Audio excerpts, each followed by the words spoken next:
PK ലേണിംഗ്സിന്റെ SCRT സീരീസിലേക്ക് സ്വാഗതം. ഇന്ന് അന്തരീക്ഷത്തിന്റെ രണ്ടാം ഭാഗമാണ് നമ്മൾ നോക്കുന്നത്. അപ്പോൾ ക്ലാസ്സിലേക്ക് പോകാം. അന്തരീക്ഷം രണ്ടാം ഭാഗം. ഇന്ന് നമ്മൾ ആദ്യം നോക്കുന്നത് ഖനീകരണ രൂപങ്ങളാണ്, അതായത് ഫോംസ് ഓഫ് കണ്ടൻസേഷൻ. എന്താണ് കണ്ടൻസേഷൻ എന്നുള്ളതൊക്കെ കഴിഞ്ഞ ക്ലാസ്സിൽ നമ്മൾ നോക്കിയിട്ടുണ്ടായി. അപ്പോൾ അതിൽ പലതരത്തിൽ അത് എന്തൊക്കെ ഫോംസ് ആണ് കണ്ടൻസേഷൻ വഴി ഉണ്ടാകുന്നത് എന്നുള്ളതാണ് നോക്കുന്നത്. അതിൽ ആദ്യത്തേതാണ് ഡ്യൂ എന്ന് പറയുന്നത്. ഡ്യൂ അതായത് തുഷാരം, മലയാളത്തിൽ തുഷാരം എന്ന് പറയും. നമ്മൾ എല്ലാവരും കണ്ടിട്ടുള്ളത് തന്നെയാണ്. നമ്മുടെ കുട്ടിക്കാലത്തൊക്കെ നമ്മൾ വയലിലൊക്കെ പോയി കളിക്കുമ്പോഴൊക്കെ അതിരാവിലേക്ക് പോകുമ്പോൾ ഈ നമ്മുടെ പുൽനാമ്പുകളിലൊക്കെ നിൽക്കുന്നതാണ് നമ്മൾ കണ്ടിട്ടുള്ളത്. തണുത്ത ഖരരൂപത്തിലുള്ള കല്ലുകൾ, പുൽനാമ്പുകൾ, സസ്യങ്ങളുടെ ഇലകൾ മുതലായവയുടെ മുകളിൽ കാണപ്പെടുന്ന മഞ്ഞുതുള്ളിയാണ്. അതായത് ചില നമ്മുടെ ഇലകളിലൊക്കെ ശ്രദ്ധിച്ചിട്ടുണ്ടാവും, അല്ലെ, അതിരാവിലെ മഞ്ഞുള്ള ആ ഒരു രാവിലെ എഴുന്നേറ്റ് നോക്കിക്കേ, ഇതുപോലെ ഈ ഇലകളുടെ തുമ്പിലൊക്കെ മഞ്ഞുതുള്ളികൾ നമ്മളിങ്ങനെ എടുത്ത് കണ്ണിലൊക്കെ ഒഴിച്ചിട്ടുണ്ടാവും കുട്ടിക്കാലത്ത്. അതാണ് നമ്മുടെ തുഷാരം, ഡ്യൂ എന്ന് പറയുന്നത്. അപ്പൊ കണ്ടൻസേഷന്റെ ഒരു ഫോമാണ് ഇതെന്ന് പറയുന്നത് ഡ്യൂ, തുഷാരം എന്ന് പറയുന്നത്.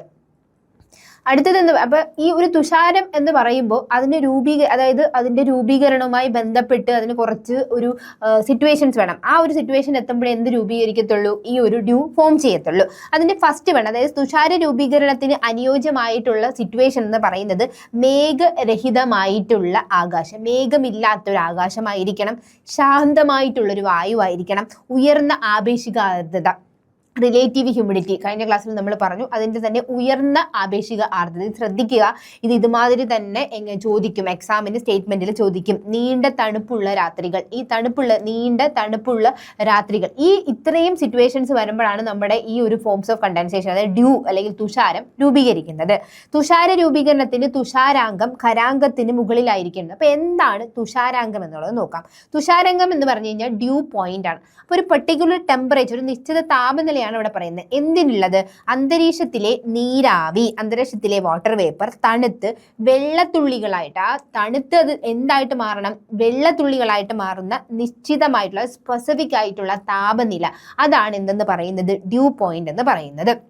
അപ്പൊ എന്താണ് തുഷാരാംഗം എന്ന് പറയുന്നത്? തുഷാരാംഗ രൂപീകരണത്തിന് തുഷാരാംഗം എന്ന് പറയുന്നത് എന്തായിരിക്കണം? ഖരാംഗത്തിന്, അതായത് ഖരാംഗത്തിനും മുകളിലായിരിക്കണം. അപ്പൊ എന്താണ് ഈ ഒരു തുഷാരാംഗം, ഡ്യൂ പോയിന്റ് എന്നുള്ളത് നമ്മൾ നോക്കി. ഇനി എന്താണ് ഖരാംഗം? അപ്പൊ ഖരാംഗത്തിന് മുകളിലായിരിക്കണം എന്ന് പറഞ്ഞു. എന്താണ് ഖരാംഗം എന്ന് പറയുന്നത്? അതാണ് ഫ്രീസ് ചെയ്യുക, ഖരമാവുക. ഇപ്പൊ നമ്മള് സോളിഡ് സ്റ്റേറ്റിൽ നമ്മൾ ലിക്വിഡിന്റെ സോൾഡ് പറയുമ്പോൾ എന്ത് പറയുന്നുണ്ട്? ഐസ് ആവുന്നില്ലേ? ആ ഒരു തോർത്ത് ഖരം ഫ്രീസ് ചെയ്യുക, ഐസ് ഫ്രീസ് ആയ ഖരാംഗം. അതെന്താണെന്നുള്ളത് നോക്കാം. ഒരു ദ്രാവകം തണുത്ത് ഖരാവസ്ഥയിലേക്ക് മാറുന്ന താപനില. അപ്പോൾ ഒരു ദ്രാവകം, ഒരു ലിക്വിഡ് തണുത്തിട്ട് എന്തായിട്ട് മാറും? സോളിഡ് സ്റ്റേറ്റിലേക്ക് മാറുന്ന ആ ഒരു സ്പെസിഫിക് ആയിട്ടുള്ള താപനിലയാണ് എന്തെന്ന് പറയുന്നത്? ഫ്രീസിംഗ് പോയിന്റ് എന്ന് പറയുന്നത്. ഉദാഹരണത്തിന് വെള്ളത്തിന്റെ ഖരാംഗം എന്ന് പറയുന്നത് 0°C ആണ്. ഇനി അടുത്തൊരു ഫോംസ് ഓഫ് കണ്ടൻസേഷൻ ആണ് ഇതെന്ന് പറയുന്നത് ഹിമം, ഫ്രോസ്റ്റ് എന്താണെന്ന് നോക്കാം. അപ്പൊ ഡ്യൂ രണ്ടാമത്തേതാണ് ഇതെന്ന് പറയുന്നത് ഹിമം. എന്താണ് ഹിമം? തുഷാരാംഗം ഖരാംഗത്തിന് ഒപ്പമോ, നേരത്തെ പറഞ്ഞു തുഷാരാംഗം ഖരാംഗത്തിനും എന്തായിരിക്കണം? കൂടുതലായിരിക്കണം എന്ന് പറഞ്ഞു. ഇവിടെ എന്താ പറയുന്നേ? തുഷാരാംഗം ഖരാംഗത്തിന് ഒപ്പമോ അതിൽ താഴെയോ ആകുമ്പോൾ, ചിലപ്പോൾ ഈക്വൽ ആയിരിക്കാം, അല്ലെങ്കിൽ അതിൽ താഴെയോ ആകുമ്പോൾ തണുത്ത പ്രതലത്തിൽ ഖനീകരണം നടന്ന് രൂപം കൊള്ളുന്നതാണ് ഹിമം എന്ന് പറയുന്നത്. അപ്പൊ ഡ്യൂവും ഹിമവും തമ്മിലുള്ള വ്യത്യാസം അതാണ്. കൂടുതലായി ഉണ്ടാകുന്ന ഈർപ്പം ജലത്തുള്ളികളായല്ലാതെ നേർത്ത് ഹിമപരലുകളായി, ഐസ് ക്രിസ്റ്റൽസ് ആയിട്ട് നിക്ഷേപിക്കപ്പെടുന്നു. വെളുത്ത ഹിമരൂപീകരണത്തിന്റെ സാഹചര്യം തുഷാര രൂപീകരണത്തിന്റെ സാഹചര്യം തന്നെയാണ്. എന്നാൽ അന്തരീക്ഷ ഊഷ്മാവ് ഖരാംഗത്തിന് തുല്യമോ താഴെയോ ആയിരിക്കും. അത് നമ്മൾ പറഞ്ഞു. ഈ ഒരു പിക്ചർ നോക്കിക്കേ, ഒരു ചെറിയ ഐസ് ക്രിസ്റ്റൽസ് പോലെയാണ് അത് രൂപീകരിക്കുന്നത്.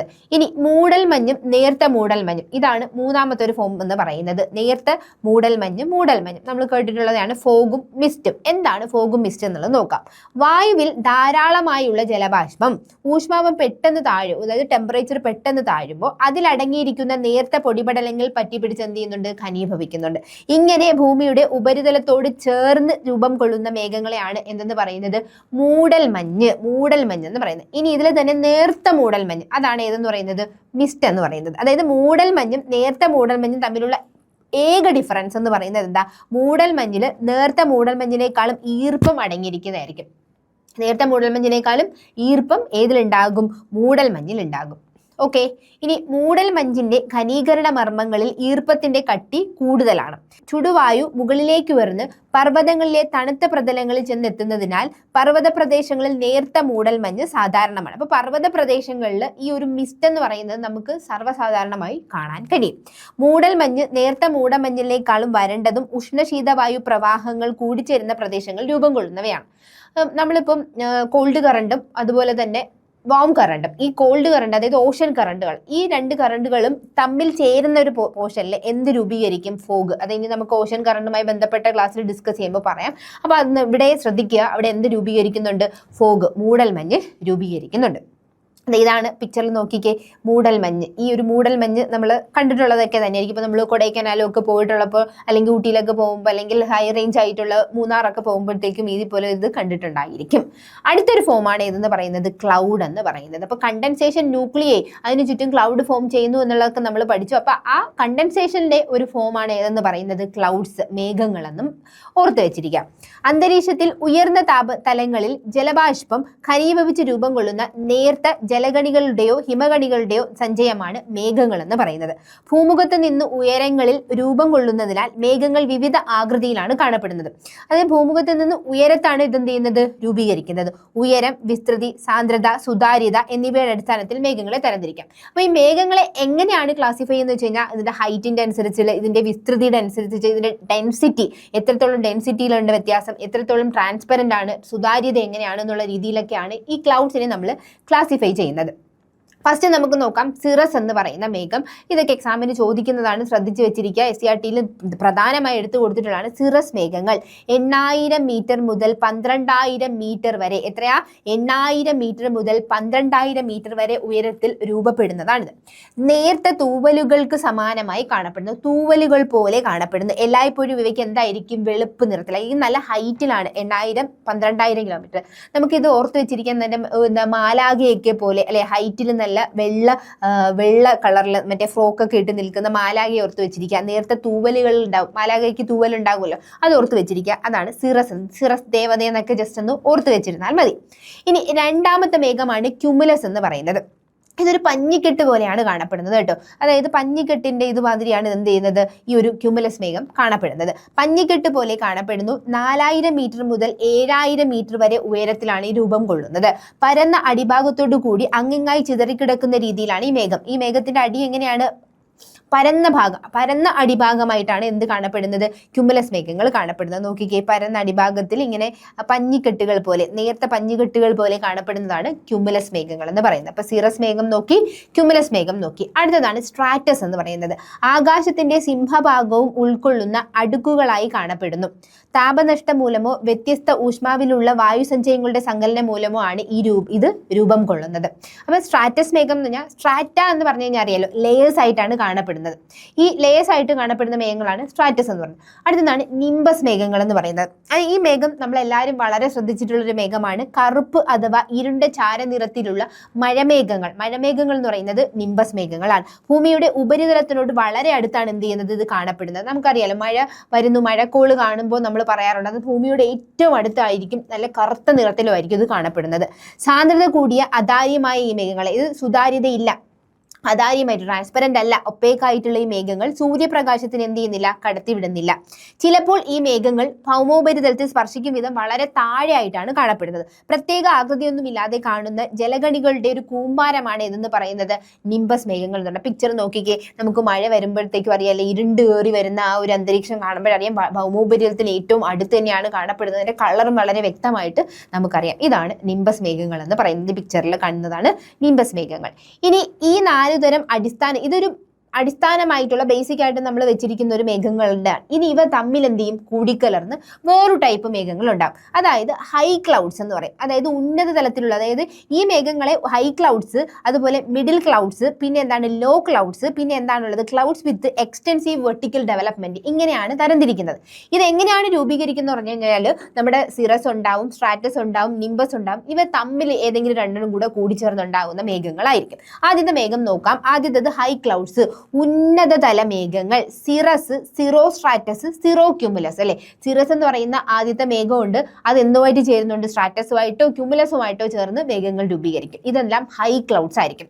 ഞാൻ പറഞ്ഞു സിറസ് എന്ന് പറയുന്ന, നമ്മൾ ആദ്യമേ ഞാൻ പറഞ്ഞിട്ടുണ്ടായിരുന്നില്ല, ദേവതയെ പോലെ മറ്റേ വെള്ള ഫ്രോക്കും ഫെതേഴ്സ് ഒക്കെ ഉള്ള മേഘങ്ങളെ പോലെ അല്ലെ, ദേവതകളെ പോലെ കാണപ്പെടുന്ന സിറസ് മേഘങ്ങൾ നല്ല ഹൈറ്റിൽ കാണപ്പെടുന്നതാണ്.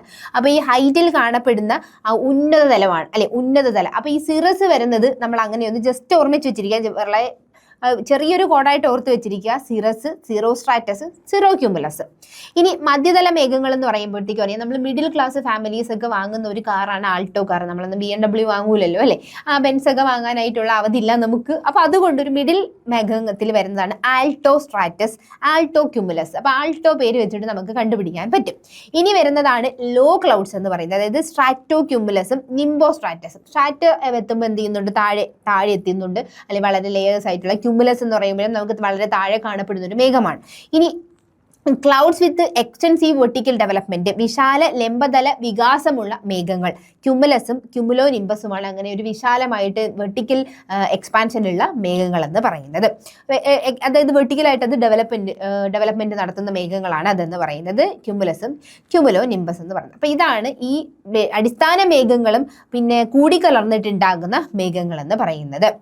ഇനി എന്താണ് വർഷണം? ഇപ്പൊ നമ്മൾ ഇത്രയും നോക്കിയത് കണ്ടൻസേഷനും അതിന്റെ ഫോംസും ആണ് നോക്കിയത്. ഇനി നമുക്ക് നോക്കാനുള്ളത് പ്രസിപ്പിറ്റേഷൻ എന്താണെന്നുള്ളത്. അപ്പൊ ഇത് പലതരം ഫോംസ്, പ്രസിപ്പിറ്റേഷനിൽ തന്നെ പല ഫോംസ്. നേരത്തെ ക്ലൗഡ്സ്, ഡ്യൂ, മിസ്റ്റ് ഒക്കെ പറഞ്ഞത് മാതിരി പ്രസിപ്പിറ്റേഷനിലും പല രീതിയിൽ. പ്രസിപ്പിറ്റേഷൻ നമുക്ക് ഏറ്റവും അറിയാവുന്നതാണ് മഴ എന്ന് പറയുന്നത് അല്ലേ. അപ്പൊ ഓരോ ഫോംസും നമുക്ക് നോക്കാം. എന്താണ് വർഷണം എന്ന് പറഞ്ഞു കഴിഞ്ഞാൽ, അന്തരീക്ഷത്തിൽ ജലബാഷ്പം തുടർച്ചയായി ഘനീഭവിക്കുന്നതിന്റെ ഫലമായി ജലകണികളുടെ വലിപ്പം വർദ്ധിക്കും.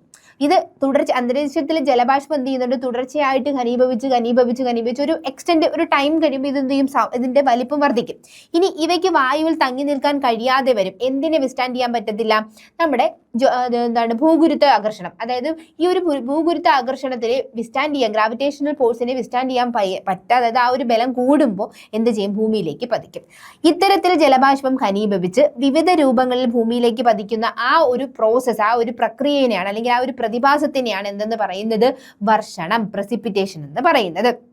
ഇനി വർഷണം ദ്രാവകാവസ്ഥയിലും ഖരാവസ്ഥയിലും സംഭവിക്കും. അപ്പം മഴ മാത്രമല്ല നമുക്ക് പ്രസിപ്പിറ്റേഷന്റെ ഫോം എന്ന് പറയുന്നത്, അത് സോളിഡ് സ്റ്റേറ്റിൽ നമുക്ക് എന്ത് ചെയ്യാറുണ്ട്? കിട്ടാറുണ്ട്. അന്തരീക്ഷത്തിലെ താപനിലയിൽ ഉണ്ടാകുന്ന വ്യത്യാസം അനുസരിച്ച് വർഷണം പ്രധാനമായിട്ടും 4 രൂപങ്ങളിലാണ് കാണപ്പെടുന്നത്. എത്ര രൂപങ്ങളിലാണ്? 4 രൂപങ്ങളിലാണ് കാണപ്പെടുന്നത്. അതിൽ ആദ്യത്താണ് നമുക്ക് എല്ലാവർക്കും അറിയാവുന്ന പ്രസിപ്പിറ്റേഷന്റെ ഫസ്റ്റ് ഫോം എന്ന് പറയുന്നത് റെയിൻ, മഴയാണ്. അന്തരീക്ഷത്തിൽ നിന്നും ജലം ദ്രാവകാവസ്ഥയിൽ താഴേക്ക് പതിക്കുന്ന രീതിയാണ് ഇത്. അപ്പം നേരത്തെ പറഞ്ഞു, ദ്രാവകാവസ്ഥയിൽ മാത്രമല്ല ഖരാവസ്ഥയിലും ഇത് കാണപ്പെടുന്നുണ്ട്. വർഷണത്തിന്റെ ഏറ്റവും സാധാരണമായിട്ടുള്ള രൂപമാണ് ഏതെന്ന് പറയുന്നത്? മഴ എന്ന് പറയുന്നത്. ഓക്കെ, ഇനി രണ്ടാമത്തെ ഫോം, 4 ഫോം പറഞ്ഞു. രണ്ടാമത്തെ ഫോമാണ് മഞ്ഞുവീഴ്ച, സ്നോഫോൾ എന്ന് പറയുന്നത്. അന്തരീക്ഷ താപനില ഹിമാങ്കത്തിന് താഴെയാകുമ്പോൾ ജലബാഷ്പം നേരിട്ട് മഞ്ഞുവാളിയായിട്ട് മാറും. ഇത് ഷഡ്ഭുജ, അതായത് ഹെക്സഗണൽ ആയിട്ടുള്ള മഞ്ഞു പരലുകളായിട്ടാണ് വീഴുന്നത്. അത് സ്നോഫാൾ എന്ന് പറയാം, അല്ലെ ഒരു മഞ്ഞ് പരലായിട്ടാണ് എന്ത് ചെയ്യുന്നത്? ഇങ്ങോട്ടേക്ക് വീഴുന്നത്. അതാണ് സ്നോഫാൾ എന്ന് പറയുന്നത്. ഇനി മൂന്നാമതാണ് സ്ലീറ്റ് എന്ന് പറയുന്നത്. അപ്പൊ എന്താണ് സ്ലീറ്റ്? ഉരുകിയ മഞ്ഞും തണുത്തുറഞ്ഞ മഴത്തുള്ളികളും കലർന്ന രൂപമാണിത്. അന്തരീക്ഷത്തിന്റെ ഉപരിതലത്തിൽ താരതമ്യേന ചൂടുള്ള വായുപാളിയും ഭൂമിക്ക് തൊട്ടുമുകളിലായി ശൈത്യം കൂടിയ വായുപായും നിലനിൽക്കുമ്പോഴാണ് സ്ലീറ്റ് രൂപപ്പെടുന്നത്. അപ്പൊ എങ്ങനെയാണ് സ്ലീറ്റ് രൂപപ്പെടുന്നത്? ഉപരിതലത്തിൽ താരതമ്യേന ചൂടുള്ള വായുപാളിയും ഭൂമിക്ക് തൊട്ടുമുകളിലായി ശൈത്യം കൂടിയ വായുപാളിയും നിലനിൽക്കുന്ന സമയത്താണ് എന്ത് രൂപീകരിക്കുന്നത്? സ്ലീറ്റ് രൂപീകരിക്കുന്നത്. മുകളിൽ നിന്ന് വീഴുന്ന മഴത്തുള്ളികൾ താഴെയുള്ള തണുത്ത വായുവിലൂടെ കടന്നു പോകുമ്പോൾ വീണ്ടും തണുത്തുറഞ്ഞ് എന്തായിട്ട് മാറും? ഹിമക്കട്ടയായിട്ട് മാറും. അതാണ് സ്ലീറ്റ് എന്ന് പറയുന്നത്. നോക്കൂ, അതാണ് സ്ലീറ്റ്. പിക്ചറും കൊടുത്തിട്ടുണ്ട്. ഇനി നമുക്കെല്ലാം അറിയാവുന്നതാണ് അല്ലെ, വൺസ് ഒരിക്കലെങ്കിലും നമ്മൾ അനുഭവിച്ചിട്ടുള്ളതാണ് ഏതെന്ന് പറയുന്നത്? ഹെയിൽ സ്റ്റോൺ, ആലിപ്പഴം അല്ലെ. പാട്ടൊക്കെ ഉണ്ടല്ലോ, ആലിപ്പഴം പെറുക്കാം. അപ്പൊ ഈ ആലിപ്പഴവും എന്താണ്? ഈ പ്രസിപ്പിറ്റേഷന്റെ ഒരു ഫോമാണ്. മേഘങ്ങളിൽ നിന്നുള്ള മഴത്തുള്ളികൾ അന്തരീക്ഷത്തിലെ അതിശൈത്യമുള്ള പാളികളിലൂടെ സഞ്ചരിക്കുമ്പോൾ ഖരരൂപം പ്രാപിക്കും. അല്ലെ, ഇങ്ങനെ ഒരു മഞ്ഞ് കട്ടയായിട്ടാണ് ഇത് വീഴുന്നത്. ഖരരൂപം പ്രാപിച്ച് ഉരുണ്ട കഷ്ണങ്ങളായി പെയ്ത്, അത് ഇങ്ങനെയാണ്, ഇങ്ങനെ ഉരുണ്ട കഷ്ണങ്ങളായിട്ടാണ് വീഴുന്നത്. അതാണ് ആലിപ്പഴം എന്ന് പറയുന്നത്. ഇവയുടെ ഉൾഭാഗം പരിശോധിച്ചാൽ സാകേന്ദ്രീയമായത്, ഇത് കോൺസെൻട്രിക് ആയിട്ടായിരിക്കും കാണപ്പെടുന്നത്. അനേക ഹിമവാളികൾ ഒന്നിനൊന്നിനൊന്നിന് മുകളിലായിട്ട് കോൺസെൻട്രിക് ആയിട്ട് ലേയേഴ്സ് ആയിട്ടായിരിക്കും ഇവ കാണപ്പെടുന്നത്. അപ്പൊ ആലിപ്പഴം അല്ലെ, ആ മഞ്ഞുകട്ടയായിട്ട് വീഴുന്നതൊക്കെ നമ്മൾ അനുഭവിച്ചിട്ടുണ്ടാകും. നോക്കിക്കേ, മഞ്ഞുകട്ടകൾ നോക്കിക്കേ പിക്ചറിൽ, ഇതാണ് ഹെയിൽ സ്റ്റോൺ, ആലിപ്പഴം എന്ന് പറയുന്നത്. ഓക്കെ, ഇനി വിവിധ തരത്തിലുള്ള മഴകൾ നോക്കാം. അപ്പൊ നമ്മൾ മഴ എന്ന് പറയുന്നത് പ്രസിപ്പിറ്റേഷന്റെ ഒരു ഫോം ആണെന്നുള്ളത് പഠിച്ചിട്ടുണ്ട് അല്ലേ. അപ്പൊ ഇതിൽ മഴയിൽ തന്നെ പലതരത്തിലുള്ള മഴകളുണ്ട്. അതെന്തൊക്കെയാണെന്ന് നോക്കാം. പ്രധാനമായിട്ടും നമ്മുടെ ടെക്സ്റ്റുകളിലൊക്കെ കൊടുത്തിട്ടുള്ള 3 ടൈപ്പ് മഴകളാണ് ഉള്ളത്. ഉത്ഭവത്തിന്റെ അടിസ്ഥാനത്തിലാണ് ഇതിന് എന്ത് ചെയ്യുന്നത്, എങ്ങനെയാണ് ഇതിന്റെ ഒറിജിൻ, ഈ മഴ എങ്ങനെയാണ് ഉത്ഭവിച്ച് എന്നതിന്റെ അടിസ്ഥാനത്തിലാണ് ഈ ഒരു ക്ലാസിഫിക്കേഷൻ 3 എണ്ണം എന്നുള്ളൊരു ക്ലാസിഫിക്കേഷൻ വന്നിരിക്കുന്നത്. ഉത്ഭവത്തിന്റെ അടിസ്ഥാനത്തിൽ മഴയെ നമുക്ക് എത്രയായി തരംതിരിക്കാം? 3 ആയിട്ട് തരംതിരിക്കാം. ഒന്ന് സംവഹന വൃഷ്ടി, കൺവെൻഷണൽ റെയിൻഫോൾ, പർവ്വത വൃഷ്ടി, ഓറോഗ്രാഫിക് റെയിൻഫോൾ, ചക്രവാത വൃഷ്ടി, സൈക്ലോണിക് അല്ലെങ്കിൽ ഫ്ലോണ്ടൽ റെയിൻഫോൾ എന്ന് പറയും. അപ്പൊ ഈ 3 രീതിയിലാണ് നമുക്ക് എന്ത് കിട്ടുന്നത്, മഴ കിട്ടുന്നത്. ഉത്ഭവത്തിന്റെ അടിസ്ഥാനത്തിലാണ് ഇങ്ങനെ ഒരു ക്ലാസിഫിക്കേഷനും കൊടുത്തിരിക്കുന്നത്. അപ്പൊ ആദ്യത്തെ നോക്കാം, കൺവെൻഷണൽ റെയിൻഫോൾ. ഇത് എക്സാമുകൾക്ക് ചോദിച്ചിട്ടുള്ളതാണ്, ശ്രദ്ധിക്കുക. സംവഹന വൃഷ്ടി, കൺവെൻഷണൽ റെയിൻഫോൾ, വായു ചൂടാകുമ്പോൾ ഭാരം കുറഞ്ഞ് സംവഹന പ്രവാഹമായി മുകളിലേക്ക് വരും. അപ്പോൾ ഒരു സ്ഥലത്തുള്ള വായു എന്ത് ചെയ്യുവാണ്, അവിടുത്തെ ടെമ്പറേച്ചർ കാരണം ഇത് ചൂടാകുമ്പോൾ ഇത് എന്ത് ചെയ്യും, പൊങ്ങി പൊങ്ങി പൊങ്ങി പോകും അല്ലെ. അങ്ങനെ മുകളിലേക്ക് ഒരു കൺവെൻഷൻ എന്നുള്ള രീതിയിൽ മുകളിലോട്ട് പോവുകയാണ് ചെയ്യുന്നത്. ഇത് മുകളിലേക്ക് ഉയർന്ന് ഇത്തരത്തിൽ ഉയർന്ന വായുവിന്റെ താപം എന്ത് ചെയ്യും, നഷ്ടപ്പെടും. ഇങ്ങനെ കനീഭവിച്ച് ക്യുമുലസ് മേഘങ്ങളായി രൂപങ്ങൾ. അപ്പൊ മഴമേഘങ്ങൾ എന്ന് പറയുന്നത് ക്യുമുലസ് മേഘങ്ങളാണെന്ന് ഞാൻ ഓൾറെഡി പറഞ്ഞു. അപ്പൊ ഈ ക്യുമുലസ് മേഘങ്ങളായിട്ട് ഈ താപം നഷ്ടപ്പെടുമ്പോൾ ഇത് എന്തായിട്ട് മാറും, ക്യുമുലസ് മേഘങ്ങളായിട്ട് മാറും. ഇടിയുടെയും മിന്നലിന്റെയും അകമ്പടിയോടെ കുറച്ച് സമയത്തേക്ക് ശക്തമായ മഴയുണ്ടാകുന്നു. ഇത്തരം മഴ ചൂടേറിയ വേനൽക്കാലങ്ങളിലാണ് സാധാരണ. അതായത് ചൂടേറ്റിട്ടാണ് അവിടെയുള്ള വായു എന്ത് ചെയ്യുന്നത്, വികസിച്ച് മുകളിലേക്ക് പോകുന്നത്. അപ്പൊ സ്വാഭാവികമായും വേനൽക്കാലത്താണ് ഈ ഒരു മഴ നമുക്ക് ലഭിക്കുന്നത്. അപ്പം എന്താ പറയാ, ഈ ചൂടുള്ള ഏരിയ ആകുമ്പോൾ നമുക്കറിയാം ഭൂമധ്യരേഖാ പ്രദേശങ്ങളിലും ഉത്തരാർദ്ധഗോളത്തിലെ വൻകരകളുടെ ഉൾപ്രദേശങ്ങളിലുമാണ് ഇത്തരത്തിലുള്ള മഴ ലഭിക്കുക. ഭൂമധ്യരേഖാ പ്രദേശത്ത് സൺറൈസ് നല്ല രീതിയിൽ കിട്ടുന്നത് കൊണ്ട് തന്നെ അവിടെയും ഇത് എന്തുണ്ടാവും, കൺവെൻഷണൽ റെയിൻഫാൾ നന്നായിട്ട് ഉണ്ടാകാറുണ്ട്. സാധാരണയായി ഉച്ച തിരിഞ്ഞാണ് ഇത്തരത്തിൽ മഴയുണ്ടാകുന്നത്. അത് നമുക്കറിയാം, ഈ മാർച്ച് മെയ് മാസത്തിലൊക്കെയുള്ള മഴ എന്ന് പറയുമ്പോൾ ഉച്ച കഴിഞ്ഞതിന് ശേഷമാണല്ലേ ഈ വായു ഉച്ചയാകുമ്പോഴത്തേക്കും വികസിച്ച് മുകളിൽ പോയിട്ട് ഉച്ച കഴിഞ്ഞ ഒരു വൈകുന്നേരമാണ് ഈ ഒരു മഴ പെയ്യുന്നത്. അതുകൊണ്ട് തന്നെ ഇതിനെ എന്തെന്നാ പറയുന്നത്, 4 മണി മഴ, 4 o'clock റെയിൻ. ശ്രദ്ധിക്കുക, 4 o'clock റെയിൻ എന്നറിയപ്പെടുന്നത് കൺവെൻഷണൽ റെയിൻഫോൾ ആണ്. ശ്രദ്ധിക്കുക. ഓക്കെ, ഇനി നമുക്ക് അടുത്ത, അതായത് ഈ ഒരു ക്ലാസിഫിക്കേഷൻ അടുത്തതാണ് ഓറോഗ്രഫിക്, പർവ്വതവൃഷ്ടി എന്ന് പറയുന്നത്. എന്താണ് പർവ്വതവൃഷ്ടി? അപ്പൊ പർവ്വതവുമായി റിലേറ്റ് ചെയ്ത എന്തോ ഒരു മഴയാണെന്ന് നമുക്കറിയാം. ജലപൂരിതമായിട്ടുള്ള വായുപിണ്ഡം പർവ്വതങ്ങൾക്ക് അഭിമുഖമായിട്ട് വരും. ഇതിപ്പോ പർവ്വതമാണെങ്കിൽ എന്ത് ചെയ്യും, ജലപൂരിതമായിട്ടുള്ള വായുപിണ്ഡം പർവ്വതങ്ങൾക്ക് അഭിമുഖമായിട്ട് ഇങ്ങനെ വന്ന് ഇടിക്കുകയാണ് ചെയ്യുന്നത്. ഇങ്ങനെ പർവ്വത ചരിവിൽ തട്ടി ഉയരുകയും തുടർന്ന് വികസിക്കുകയും താപനില കുറയുമ്പോൾ എന്ത് ചെയ്യും, ജലബാഷ്പം ഘനീഭവിക്കും. കാറ്റിന് അഭിമുഖമായ ചരിവുകളിൽ കൂടുതൽ, അപ്പൊ ഈ കാറ്റിന് അഭിമുഖമായിട്ടുള്ള ഈ സ്ഥലത്ത് എന്ത് ചെയ്യും, മഴ നന്നായിട്ട് ലഭിക്കും. ഇനി പർവ്വതത്തിന്റെ വാത അഭിമുഖ വശത്ത് മഴ നൽകി മുന്നേറുന്ന വായു മറുചഴിവിൽ താഴ്ന്നിറങ്ങുമ്പോൾ താപനില ഉയരും. ഈ സ്ഥലത്തേക്ക് എത്തുമ്പോൾ എന്ത് ചെയ്യും, താപനില ഉയരും. അങ്ങനെ താപനില ഈ പർവ്വത ചരിവുകൾ വരണ്ടതായി നിലകൊള്ളും. അപ്പൊ ആ ഒരു പർവ്വതത്തിന്റെ ഒരു സൈഡിൽ മഴ ലഭിക്കുകയും മറ്റേ സൈഡിൽ ഒരു നിഴൽ പ്രദേശം മാതിരി നിൽക്കുകയും ചെയ്യും. അവിടെ എന്ത് കിട്ടുന്നില്ല, മഴ ലഭിക്കുന്നില്ല. കാറ്റിന് എതിർവശത്തായി മഴ ലഭിക്കാതെ ഇങ്ങനെ വരണ്ട് കിടക്കുന്ന ഇതിനെ നമ്മൾ കണ്ടിട്ടുള്ള പേര് തന്നെയാണ് റെയിൻ ഷാഡോ റീജിയൻ, മഴ നിഴൽ പ്രദേശം. കാര്യം മഴയെ കിട്ടുന്നില്ല, അവിടെ ഒരു നിഴലായിട്ട് പോവുകയാണ് ചെയ്യുന്നത്. മഴ നിഴൽ പ്രദേശം എന്നാണ് റെയിൻ ഷാഡോ റീജിയൻ എന്നാണ് വിളിക്കുന്നത്. പർവ്വത മഴകളെ ശൈലവൃഷ്ടി എന്ന് പറയും. എന്തെന്ന് വിളിക്കാറുണ്ട്, ഇതിന്റെ എല്ലാം ഓരോ വേറൊരു പേര് എന്നുള്ളത് പഠിച്ചു വെച്ചിരിക്കുക കേട്ടോ. ഇപ്പൊ 4 o'clock റെയിൻ കൺവെൻഷൻ റെയിൻഫാൾ ആണെന്നും റിലീഫ് റെയിൻഫാൾ എന്ന് പറയുന്നത് ഓറോഗ്രാഫിക് റെയിൻഫാൾ ആണെന്നുള്ളതും ഓർത്ത് വെച്ചിരിക്കുക. നോക്കിക്കേ, ഇതാണ് നീരാവി പൂരിതമായിട്ടുള്ള വായു, പർവ്വതമഴ എങ്ങനെയാണെന്നുള്ളത് ആ പിക്ചറിൽ നന്നായിട്ട് കൊടുത്തിട്ടുണ്ട്. അടുത്തതാണ് സൈക്ലോണിക് അല്ലെങ്കിൽ ഫ്രോണ്ടൽ റെയിൻഫോൾ എന്ന് പറയുന്നത്. ഒരു ചക്രവാത വ്യവസ്ഥയിൽ ഉഷ്ണവായുവും ശീതവായുവും കൂടിച്ചേരുമ്പോൾ ഭാരം കുറഞ്ഞ ഉഷ്ണവായു ഉയർത്തപ്പെടുകയും തുടർന്ന് ഘനീകരണത്തിനും മഴയ്ക്കും കാരണമാവുകയും ചെയ്യുന്നു. ഉഷ്ണശീതവായു സഞ്ചയങ്ങൾ സംയോജിക്കുന്ന ആരത് ഉഷ്ണവും ശീതവും, അതായത് കോൾഡ് ഫ്രണ്ടും വാം ഫ്രണ്ടും. ഈ ഫ്രണ്ട് എന്നാ പറയുന്നത് കേട്ടോ. അങ്ങനെ ഇത് രണ്ടും കൂടെ ചേരുന്ന ആ ഒരു സ്ഥലങ്ങളെയാണ് വാദമുഖങ്ങൾ എന്ന് പറയുന്നത്. അതിനാൽ ഇത്തരം മഴയെ എന്തെന്ന് പറയാറുണ്ട്, ഫ്രോണ്ടൽ റെയിൻഫാൾ എന്ന് പറയുന്നത്. സൈക്ലോണിക് അല്ലെങ്കിൽ ഫ്രോണ്ടൽ റെയിൻഫാൾ എന്നാണ്, ചക്രവാത വൃഷ്ടി എന്നാണ് ഇതിനെ പറയുന്നത്. ശീതവായും ഉഷ്ണവായും അതിനിടയ്ക്ക് മഴ പെയ്യുന്നത്. നോക്കിക്കേ, ഇതാണ് ചക്രവാത വൃഷ്ടി എന്ന് പറയുന്നത്. ഇനി അതിതീവ്ര മഴയും മേഘവിസ്ഫോടനവും എന്താണെന്നുള്ളതാണ്. അതിതീവ്ര മഴ എന്ന് പറഞ്ഞു കഴിഞ്ഞാൽ മേഘവിസ്ഫോടനം. എന്താണ് മേഘവിസ്ഫോടനം? അതാണ് നമുക്ക് നോക്കേണ്ടത്.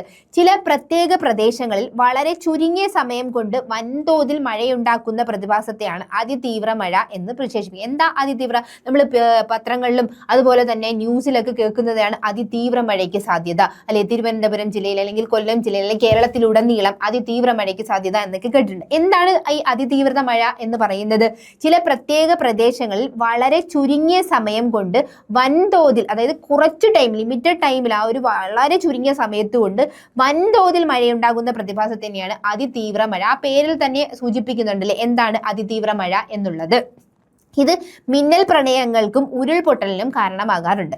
മണിക്കൂറിൽ എത്ര സെന്റിമീറ്റർ? 10 സെന്റിമീറ്ററിൽ കൂടുതൽ മഴ ലഭിച്ചാലാണ് മേഘസ്ഫോടനമായിട്ട്. മേഘസ്ഫോടനം എന്താണ്? മേഘസ്ഫോടനം എന്നുള്ളതാണ്.